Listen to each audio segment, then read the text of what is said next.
doing it, you know. Yeah. Can I count it off? Go ahead. 1, 2, 3, 4. Get up, get on up, get up, get on up. Stay on the scene, get on up, like a sex machine.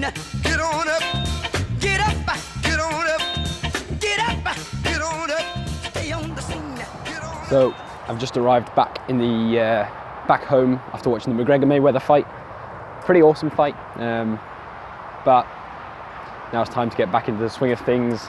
Had a couple of days off, needed to kind of just relax for a couple of days. There's been a lot of messages, which I love getting them from you guys, but some days, you know, get maybe 30 or 40 a day. Just kind of, with that, the third product, I'm having a couple of issues with it. Getting large quantities of it to the UK, which I think I said before, but something that I'm working on, so get there eventually. But just needed a couple of days, plus the Fighting Irish were there. Had to support Conor McGregor, so it was really good, enjoyed it. So now it's time to get back to some work. So the next video you will see, which will be on the screen next, will be a video for how to create the optimum product listing. It'll include things like HTML in the listing. It'll include a lot of other stuff as well. So the video was actually suggested by quite a few people. I put a little poll in the Facebook group, and you guys said that was the one you wanted to see. I think it was something I skipped over a little bit in the course.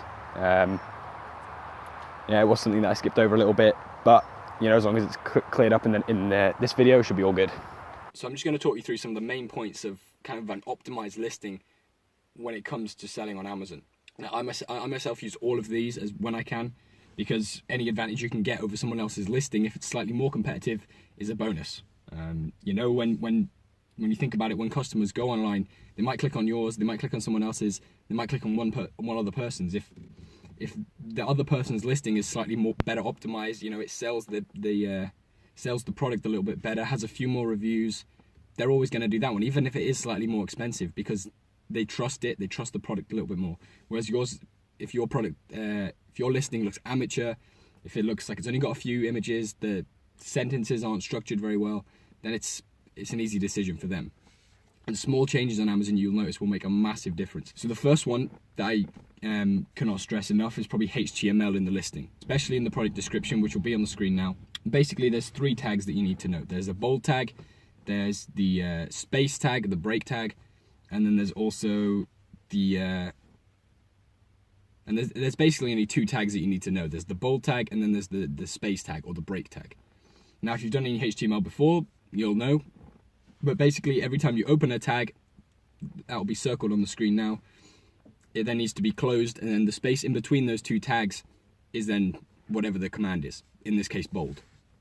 And then the BR tag basically means it's a break. So if you put that anywhere, whatever you write after it is going to be on the next line. So it's basically like pressing enter on a Word document. And very few people, and I would say less than 20% of customers look at the description. But when they do, it's still an opportunity for you to close a sale. You know, if you've got a really good listing, but then your description basically just tails on and on and on, like the one on screen now, then you're not going to close any sales, because you're going to look at that and be like, oh, well, this isn't what I thought it was, and they might go to someone else's. So every little detail needs to be done really, really well. The next one is something that you probably look at with your product images.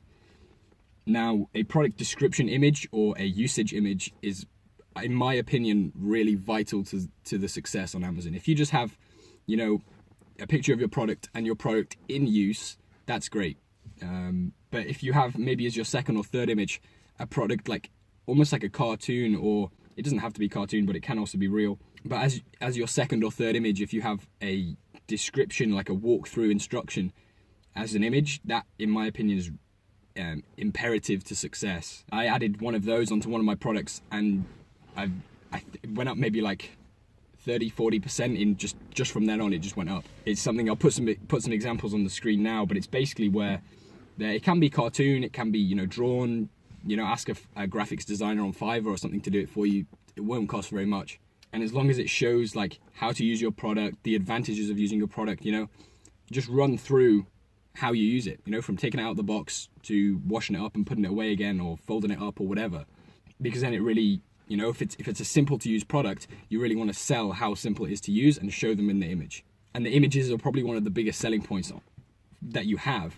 You know, it's the one way that you can actually portray your product to the customer before they actually have it. It's the only way they can see it and see how it works. So if you do good images, you should be onto Stay it. on the scene. Get on up like a sex machine. Get on up. Get up. Get on up. Get up. Get on up. Stay on the scene. Get on up like a sex machine.